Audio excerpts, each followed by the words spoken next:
Hello दोस्तों, आपका एक बार फिर से स्वागत है हमारे यूट्यूब चैनल सुल्तान एकेडमी में। दोस्तों, आज के इस वीडियो में हम अरिथमेटिक के प्रॉब्लम को बॉडमॉस रूल के हिसाब से और पेमडेस रूल के हिसाब से सॉल्व करना सीखेंगे। दोस्तों, ये अरिथमेटिक वीडियो का पार्ट 2 वीडियो है। चलिए वीडियो को स्टार्ट करते हैं। दोस्तों, अरिथमेटिक के किसी भी प्रॉब्लम को सॉल्व करने के लिए हमें दो रूल का फॉलो करना पड़ता है। पहला रूल है बॉडमॉस रूल और दूसरा रूल है पेमडेस रूल। दोस्तों, ये अलग अलग कंट्री में यूज़ होता है। इन दोनों का काम एक ही है कि अरिथमेटिक के इक्वेशन को सॉल्व करना। तो बॉडमॉस रूल आप लोगों ने पहले भी सुना होगा, तो चलिए आज इसके बारे में हम डिटेल में जान लेते हैं। तो B stand for brackets and O stand for orders. यानी कि अगर कोई भी इक्वेशन ब्रैकेट के अंदर लिखा हुआ है तो पहले उसको सॉल्व करना है। उसके बाद अगर आपका किसी भी तरह का कोई स्क्वायर है, इस तरीके से किसी के पावर है या एक्सपोनेंट है या रूट है, तो उसको सॉल्व करेंगे। फिर डिवीज़न है, उसके बाद मल्टीप्लिकेशन है, फिर एडिशन एंड सब्ट्रैक्शन। ये इसका बॉडमॉस रूल का फुल फॉर्म है। उसी तरीके से पेमडेस रूल को भी हम देख लेते हैं। तो पी फॉर पैरेंथेसिस होता है, यानी कि इसका भी मतलब पैरेंथेसिस यानी ब्रैकेट। ई फॉर एक्सपोनेंट यानी कि power and roots. M for multiplication. D for division, addition and subtraction. चलिए इसका यूज़ करके हम प्रॉब्लम को सॉल्व करना सीखते हैं। दोस्तों, हमें ऑर्डर ऑफ कैलकुलेशन की ज़रूरत क्यों पड़ती है, हम क्यों जो है बॉडमॉस रूल का यूज़ करते हैं, चलिए सबसे पहले इसको जान लेते हैं। मान लीजिए हमारे पास यहाँ पे दो एग्जांपल गिवन है, जिसमें पहले एग्जांपल पे हमारे पास एक इक्वेशन गिवन है जिसमें 4 + 6 × 2। अगर आप इसको एक नॉर्मल इंसान की तरह बिना किसी रूल के सॉल्व करेंगे तो पहले आप इसको जोड़ देंगे, यानी कि 4 + 6 ऐड करने पे आपको रिजल्ट मिल जाएगा 10 और मल्टीप्लाई कर देंगे 2 से तो आपको आंसर मिल जाएगा 20, जो कि गलत है। ये आंसर गलत है। अगर हम इसको रूल से सॉल्व करें तो हमारा जो एग्जांपल है 4 + 6 का, इसको पहले हम मल्टीप्लाई करेंगे, क्योंकि हमारा जो रूल कहता है कि first of all we have to solve multiplication. तो 6 × 12 आप अगर यहाँ पे करते हैं तो आपका 6 × 2 = 12 आंसर आता है। देन उसके बाद आपको एडिशन करना है, तो 12 + 4 = 16। ये आपका करेक्ट आंसर है। एक ही इक्वेशन के दो अलग अलग आंसर हैं। अगर हम रूल फॉलो करेंगे तो हमें जो भी आंसर मिलेगा वो करेक्ट रहेगा। अगर हम विदाउट रूल कोई भी इक्वेशन सॉल्व करते हैं तो हमारा आंसर गलत रहेगा। तो आइए अब हम एक प्रॉब्लम से इसको सॉल्व करके देखते हैं। मान लीजिए हमारे पास यहाँ पे एक एग्जांपल गिवन है, एक इक्वेशन है यहाँ पे 3 + 5 × 2 - 4 / 2। तो सबसे पहले हमें पेमडेस रूल यानी बॉडमॉस रूल को ध्यान में रखते हुए इसको सॉल्व करना है। तो आप स्टेप 1 में पहले चेक करें कि कोई ब्रैकेट अगर हमारे इक्वेशन में है तो उसको सॉल्व करेंगे। तो इस क्वेश्चन में हमें कोई ब्रैकेट नहीं मिल रहा है, यानी कि कोई भी पैरेंथेसिस नहीं है। सेकंड, हम देखेंगे कि कोई स्क्वायर या रूट है हमारे पास, तो यहाँ पे कोई भी एक्सपोनेंट या स्क्वायर नहीं है, जो कि इस तरीके से लिखा जाता है 2 का पावर स्क्वायर या फिर 3 का पावर 2। तो हमारे पास इस तरह के कोई एक्सपोनेंट नहीं है। तो हम डायरेक्ट आते हैं अपने स्टेप नंबर 3 में। स्टेप नंबर 3 में मल्टीप्लिकेशन एंड डिवीज़न होता है, जिसमें लेफ़्ट टू राइट हमें सॉल्व करना होता है। तो यहाँ पे हमारे पास मल्टीप्लिकेशन भी है और डिवीज़न भी है, तो हमें लेफ़्ट टू राइट सॉल्व करना है। यानी कि पहले हमें सॉल्व करना है 5 × 2, जो कि हमारा आंसर आता है 10, और उसके बाद 4 को डिवाइड करेंगे 2 से तो हमारा आंसर आएगा 2। तो हमको यहाँ पे 5 × 2 की जगह रखना है 10 और 4 / 2 की जगह रखना है 2। तो हमारा स्टेप 4 यहाँ पे फॉलो होगा। स्टेप 4 में हमारे पास आता है एडिशन एंड सब्ट्रैक्शन। इसको भी हम लेफ़्ट टू राइट सॉल्व करते हैं, यानी कि पहले हमें लेफ़्ट वाला सॉल्व करना होता है 3 + 10, तो हमारे पास आता है आंसर 13, और उसके बाद आपको माइनस करना होता है, यानी कि 13 - 2 हमें आंसर मिलता है 11। तो इस तरीके से हम बॉडमॉस रूल का यूज़ करके क्वेश्चन को सॉल्व करते हैं। आइए अब हम थोड़ा डिफ़िकल्ट एग्जाम्पल लेते हैं और उसके बाद देखते हैं कि क्या आंसर आता है।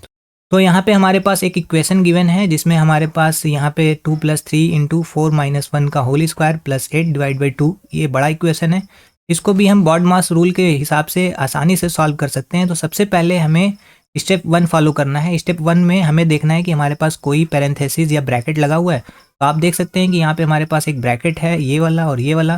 तो इसके अंदर हमें 4 - 1 करना है, तो आंसर आ गया 3। उसके बाद हमको यहाँ पे 3 का स्क्वायर करना है, कि ये स्क्वायर 2 यहाँ पे आ जाएगा 3 के स्क्वायर पे। तो अब आपने पहला स्टेप सॉल्व कर लिया है। सेकंड स्टेप में आपको देखना है कि आपके पास कोई एक्सपोनेंट है। आप देख सकते हैं कि हमारे पास यहाँ पे 3 का एक्सपोनेंट है, 3 का स्क्वायर है। तो 3 का स्क्वायर आता है 9। तो हमें इसको सॉल्व कर लेना है। सॉल्व करने के बाद हमें चलना है स्टेप 3 में। तो आप यहाँ पे 9 को पुट कर देंगे, 9 की वैल्यू यहाँ आ जाएगी। फिर उसके बाद हमारा स्टेप 3 होता है multiplication and division, left to right. पहले हमें मल्टीप्लाई करना है, देखना है यहाँ पे मल्टीप्लिकेशन है 3 मल्टीप्लाई बाई 9, इसका आंसर आता है 27। और उसके बाद हमें राइट साइड में देखना है कि 2 4 जा 8 यानी कि 4 आंसर आना है यहाँ पे। अब हमें आना है स्टेप नंबर 4 में, जहाँ पे एडिशन और सब्ट्रैक्शन होता है। तो अब स्टेप 4 में आप देख सकते हैं यहाँ पे कोई सब्ट्रैक्शन यानी माइनस का सिंबल नहीं है, तो हमें इसको ऐड कर देना है। तो हमारा आंसर जो आता है वो 33।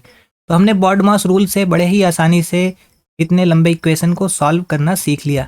अब आइए एक और एग्जाम्पल से हम देख लेते हैं, थोड़ा सा और डिफ़िकल्ट एग्जाम्पल लेते हैं और इसको भी हम सॉल्व करते हैं बॉडमास रूल के हेल्प से। आप देख सकते हैं हमारे पास जो इक्वेशन है उसमें कर्ली ब्रैकेट, स्क्वायर ब्रैकेट और स्मॉल ब्रैकेट भी गिवन है, और इसमें कई तरह के जो है ऑपरेटर का यूज़ किया गया है। तो चलिए इसको भी हम बॉडमास रूल से ही सॉल्व करना सीखते हैं। तो सबसे पहले आपको ये चेक करना है कि आपके पास जो ब्रैकेट है उसको सॉल्व करना है स्टेप 1 में। तो स्टेप 1 में आप देख सकते हैं कि हमारे पास यहाँ पे ये ब्रैकेट गिवन है, ये यहाँ पे ब्रैकेट है, तो इसके अंदर हमारे पास देखिए एक्सपोनेंट गिवन है और डिवाइड भी गिवन है। तो हमें रूल के हिसाब से पहले एक्सपोनेंट को सॉल्व करना है, यानी कि 2 का स्क्वायर। तो 2 का स्क्वायर हमें आंसर मिलता है 4, उसको हम यहाँ पे रख देंगे। अब सेकेंड स्टेप पे चलते हैं। तो हमें ब्रैकेट के अंदर डिवाइड, जो यहाँ पे डिवाइड था 4 और डिवाइड बाई 2, तो 4 डिवाइड बाई 2 करेंगे, आंसर आएगा 2। फिर यहाँ पे हमें उसको रख देना है। अब हमने ये स्मॉल ब्रैकेट को सॉल्व कर दिया है, अब स्क्वायर ब्रैकेट की बारी है। तो स्क्वायर ब्रैकेट को हम यहाँ पे देखेंगे कि हमारे स्क्वायर ब्रैकेट के अंदर क्या है। तो 6 माइनस 2 जो कि आंसर आता है 4 यहाँ पे, तो हम इसको 4 यहाँ पे वैल्यू रख देंगे। अब हमारे पास एक और ब्रैकेट बच गया जो कि कर्ली ब्रैकेट है, तो पहले इसको भी सॉल्व कर लेते हैं हम। तो 3 + 4 हमारा आंसर आता है 7। और अब हमारे पास जो रूल है, रूल के अकॉर्डिंग मल्टीप्लिकेशन आपको पहले करना है, देन एडिशन एंड सब्ट्रैक्शन। तो 4 7 जा 28 आपको आंसर यहाँ पे मिल जाएगा, और आपको यहाँ पे लिखना है 28 - 5। इसको माइनस करने पे आपको रिजल्ट मिलता है 23। तो इस तरीके से हम बॉडमास रूल का यूज़ करके हम डिफ़िकल्ट क्वेश्चन को भी सॉल्व कर सकते हैं। आइए थोड़ा और डिफ़िकल्ट क्वेश्चन की तरफ चलते हैं और देखते हैं कि हम इसको और कितना आसानी से यूज़ कर सकते हैं। तो देखिए हमारे पास यहाँ पे एक प्रॉब्लम है जिसमें 2 + 5 - 3 × 4 - 2 + 1 और डिवाइड बाई 2, ये एक बड़ा सा इक्वेशन है। इसमें हमें सबसे पहले स्टेप्स को देखना है कि सबसे पहले हमारे पास एक ब्रैकेट आता है, उसके अंदर 4 - 2 है। तो हमने पहले स्टेप में 4 - 2 को सॉल्व किया, जिसका रिजल्ट आता है 2। तो हमको यहाँ पे वैल्यू पुट कर देनी है 2 की।